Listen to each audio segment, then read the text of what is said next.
Maintenant, on va parler de parcours de soins de patients qui vont consulter dans les structures de première ligne. Première ligne, c'est les centres de santé de base, les centres intermédiaires, les cabinets privés et les hôpitaux de circonscription. Ces patients qui vont venir vont être accueillis à l'accueil de l'établissement avant d'arriver à la consultation de Covid-19. Ces patients vont d'abord être interceptés par un agent personnel de la santé qui va leur demander, un, il va prendre la température, et deux, il va leur poser des questions qui vont l'orienter ou non vers la filière coronavirus. Alors les questions qu'il va lui poser, avez-vous des signes qui évoqueraient cette infection? À savoir un syndrome grippal, fièvre, toux, rhinorrhée, éternuement, asthénie, parfois diarrhée, avec une dyspnée parfois qui peut être un témoignant d'une gravité du tableau. Ces patients-là vont être acheminés vers une autre partie qui est accompagnée dans une zone d'isolement. Ces patients vont être dans une zone d'isolement pour éviter de contaminer les autres. Dans cette zone d'isolement, nous allons avoir un médecin et un infirmier qui vont porter bien sûr des matériels, équipements de protection individuelle, à savoir blouse, masque chirurgical, des gants. Le médecin va interroger le patient pour savoir quels sont les symptômes qu'il a, depuis quand il a commencé à avoir des cycles de grippe, est-ce qu'il a fait un séjour à l'étranger, est-ce qu'il a été en contact d'un malade contaminé, quels sont les signes qu'il a, est-ce qu'il y a des signes de gravité, est-ce qu'il y a des signes, à l'interrogatoire, est-ce que le patient présente ou non des tares qui pourraient être en rapport, expliquer des facteurs de risque, la présence de facteurs de risque de mortalité. Donc, le médecin va, à l'examen, faire mesure de la saturation en oxygène pour savoir si le patient présente ou non une désaturation qui est inférieure à 92%, qui serait un élément de gravité. Il va mesurer la fréquence respiratoire. Si la fréquence respiratoire dépasserait 30, ce serait également un signe de gravité. Examiner le patient pour rechercher est-ce qu'il y a des râles en foyer qui pourraient évoquer une atteinte parenchymatose qui justifierait une exploration. Il faut savoir que la radiographie thoracique n'a pas été retenue comme examen indispensable ou efficace pour rechercher les signes radiologiques d'une atteinte d'une pneumonie en rapport avec un coronavirus.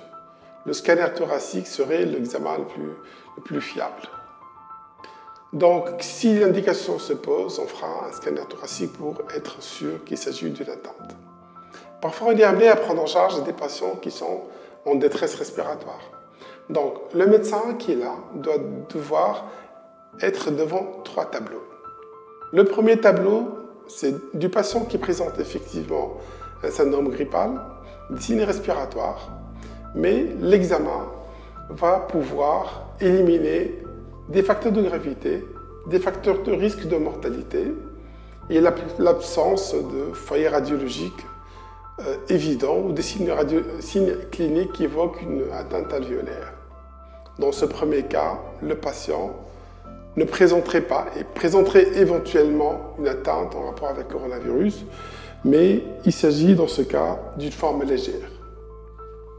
Ce patient est appelé à rentrer chez lui en quarantaine, donc avec des recommandations qu'il soit dans une chambre à part, qu'il ne soit pas, pour éviter de contaminer les autres, de porter un masque chirurgical chez lui, d'éviter toutes les mesures de confinement. Le patient peut bénéficier d'un certificat médical de 14 jours qui lui est fourni et on va lui demander de revérifier 2 fois par jour sa température et son rythme respiratoire et son rythme cardiaque. Et lui demander si jamais au cours de la 2e semaine, la semaine qui suit, s'il y a des signes de gravité qui apparaissent, qu'il puisse appeler le 190 pour demander de l'aide et être acheminé vers l'hôpital. Le deuxième cas de figure, c'est le patient qui n'a pas de facteur de risque, n'a pas de signe de gravité, c'est le patient plutôt qui a probablement un foyer d'auscultation positive avec des râles crépitants, qui a de la fièvre, qui a probablement une décompensation de sa pathologie sous-jacente, qu'il soit un patient diabétique, un insuffisant cardiaque, un insuffisant respiratoire. Donc des raisons qui vont nous amener à l'hospitaliser. Donc c'est un malade également qu'il faudra hospitaliser. Il faut savoir que chez tous les patients, il faudra d'abord les notifier et les déclarer à l'ONME, l'Office national des maladies émergentes et réémergentes, et au shock room. Mis à part cela, il faudra faire le prélèvement. Le prélèvement va être fait par un personnel qui est qualifié pour le faire, formé dans ce sens. Le prélèvement va être fait par voie nasopharyngée. Le prélèvement nécessite de porter un masque FFP2 et une mesure de protection supplémentaire pour éviter, parce qu'on va s'approcher aux patients d'une distance proche. On va attendre le résultat du prélèvement. Maintenant, il se peut parfois qu'on reçoit des patients qui sont déjà graves depuis le début. C'est des patients qui présentent des signes de lutte, qui présentent une détresse respiratoire, avec une fréquence respiratoire de plus de 30, qui présentent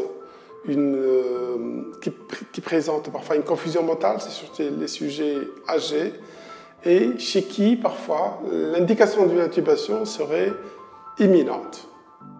Dans ce cas particulier, c'est des patients qu'il faudra sécuriser, prendre la tension artérielle, déceler l'état de choc et parfois être amené à les intuber. Pendant la première phase épidémique, nous n'allons pas hospitaliser les malades dans des structures périphériques. Il y a des centres de référence en matière de réanimation qui ont été déjà identifiés, à qui il faudra contacter pour pouvoir transférer les patients par la suite.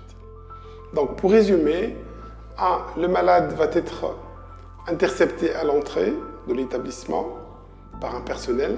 Ce personnel va lui prendre la température, va lui poser des questions pour savoir est-ce qu'il a ou non des signes de grippe ou non, syndrome grippal et des signes qui pourraient évoquer une infection. S'il n'a pas de signes, il va être orienté vers la consultation classique. Il n'a pas de la fièvre surtout. S'il a des signes, il faut l'adresser dans une zone d'isolement dans laquelle il y a le médecin, l'infirmier. Le rôle du médecin et l'infirmier d'abord, d'évaluer la gravité, de poser le diagnostic pour savoir s'il y a des raisons ou non d'hospitaliser ce patient.